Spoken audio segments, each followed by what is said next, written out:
Hare Krishna. I'd like to go through a explanation on the Bhagavad Gita using Raja Vidya, the King of Knowledge, written by Srila Prabhupada, to explain it most authentically.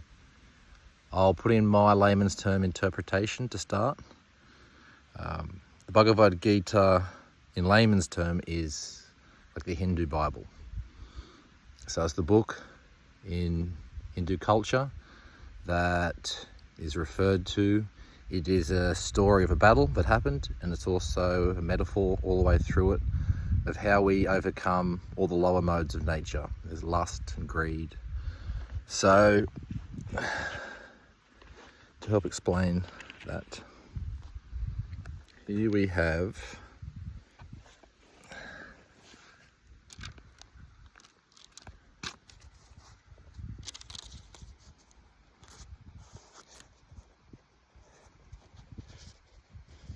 so as you can see down the bottom, lust, greed, ignorance, envy, anger, false prestige, pride and attachment, all things that deliver us to a place we don't want to go. Okay. Austerity, sense control, study of the Vedas, things that bring us to the higher modes. Lust, greed and anger are the three gates leading down to hell. So what that means, when we are controlled by those actions, it leads us to a bad place. And we don't have to say why and what those things have repercussions that affect us all. So the book, the Bhagavad Gita, is here to explain how we get away from those modes of nature, from those things that control us. We'll just put it that things that control us, that lust, those things we're chasing, that anger that overrides us, that greed that drives us to do things that maybe aren't morally or ethically right, but that overrides it. So to get back to a clear consciousness, Bhagavad Gita is here to explain how we do that. And I'm going to use Raja Vidya to explain the King of Knowledge, written by Srila Prabhupada, to explain Bhagavad Gita. Here we go. Raja Vidya, the King of Knowledge. Shri Bhagavan Uvacha Udam Te Tu Guracha Tamam Pravaksyami Unasyave Jnanam Vigya Sahitam Yagyatva Moksyasye Stubate. The Supreme Lord said, "My dear Arjuna, because you are never envious of me, I shall impart to you this most secret wisdom, knowing which you shall be relieved of the miseries of material existence." The opening words of the 9th chapter of the Bhagavad Gita indicate that the Supreme Godhead is speaking. Here Sri Krishna is referred to as Bhagavan. Bhaga means opulences and Van means one who possesses. We have some conception of God, but in the Vedic literature there are defined descriptions and definition of what is meant by God. And what is meant is described in one word, Bhagavan. Bhagavan possesses all opulences, the totality of knowledge, wealth, power, beauty, fame and renunciation. When we find someone who possesses these opulences in full, we are to know that he is God. There are many rich men, wise, famous, beautiful and powerful men, but no one man can claim to possess all of these opulences. Only Krishna claims to possess them in totality. Bhaktaram yagna tapasam shavaloka maheshwaram sudram sava bhutanam yatvat mam sachim richatati. The sages, knowing me as the ultimate purpose of all sacrifices and austerities, the supreme lord of all planets and demigods, and the benefactor and well-wisher of all living entities, attained peace from the pangs of material miseries. Here Krishna proclaims that he is the enjoyer of all activities and the proprietor of all planets, Shavaloka Maheshvaram. An individual may possess a large tract of land. He may be proud of his ownership, but Krishna claims to possess all planetary systems. Krishna also claims to be the friend of all living entities. Sudam Sarva Bhutanam. When a person understands that God is the proprietor of everything, the friend of everyone, and the enjoyer of all, he becomes very peaceful. This is the actual peace formula. No one can have peace as long as he thinks, I am the proprietor.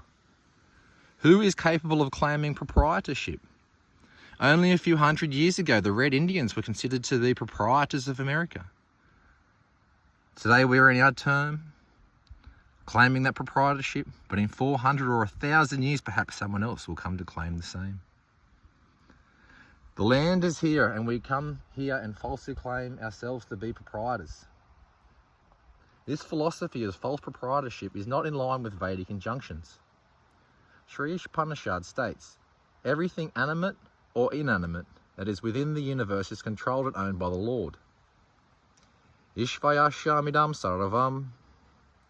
The truth of this statement is factual, but under illusion we are thinking that we are the proprietors. In actuality, God owns everything, and therefore he is called the richest. Of course, there are many men who claim to be God. In India, for instance, at any time, one has no difficulty in finding at least 12 people claiming to be God. But if you ask them if they are the proprietor of everything, they find this difficult to answer. This is a criterion by which we can understand who God is. God is the proprietor of everything, and being so, he must be more powerful than anyone or anything else. When Krishna was personally present on this earth, no one could conquer him. There is no record of his ever having lost a battle. He belonged to a Kshatriya family, and the Kshatriyas are meant to give protection to the weak. As far as his opulences is concerned, he married 16,108 wives. Every wife had her own separate palace, and Krishna expanded himself 16,108 times in order to enjoy them all. This may seem difficult to believe, but it is stated in the Srimad Bhagavatam. And the great sages of India recognize this as scripture and recognize Krishna as God. In the first verse of the 9th chapter, by the word Guyatamam, Sri Krishna intimates that he is imparting the most confidential knowledge to Arjuna. Why is he proclaiming this to Arjuna? It is because Arjuna is an anasya, non-envious. In the material world, if someone is greater than us, we are envious. We are not only envious of one another, but of God.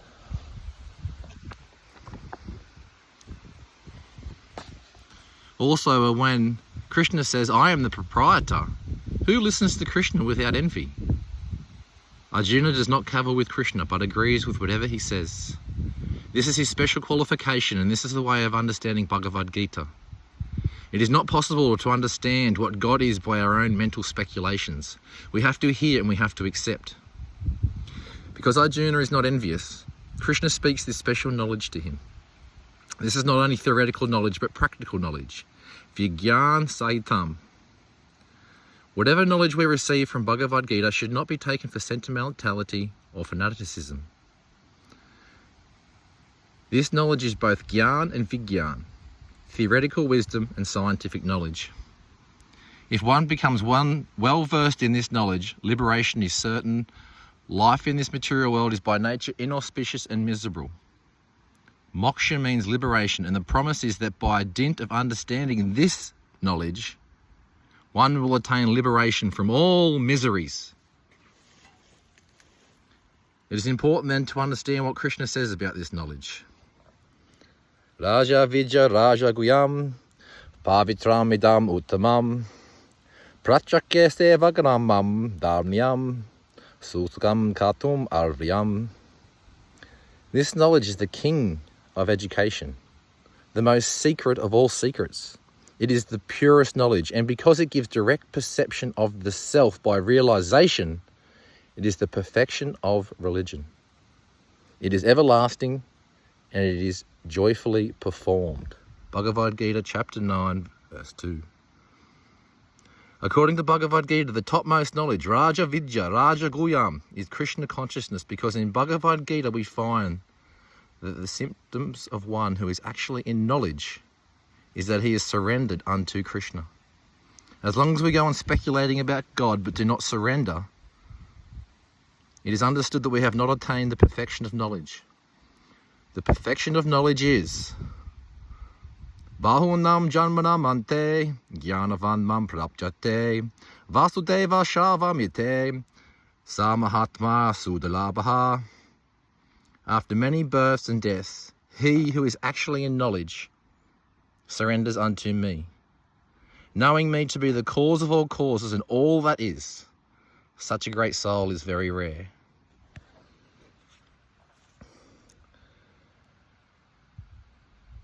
Hare Krishna.